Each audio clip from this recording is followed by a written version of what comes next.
Yan, magandang gabi po sa atin. Yan, mapupulinit po tayo ngayon. And then, ang dami pong mga bulak ngayon guys. Ang dami po nila. Self-pollinating po tayo ngayon. Ayan, namumulaklak po sila guys. Namumulaklak po yung mga dragon fruit natin.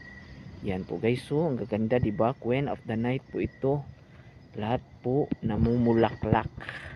And then nandito pa, at yung iba hindi ni pa di ayo napadini guys. Hala, mulaklak na yun sila, bulak na yun sila ayan po guys, so ayan, the queen of the night, tulo ka bukyan. Sige, collecting na tayo, magkukulik na po tayo ngayon kasi gabi na. Ito guys,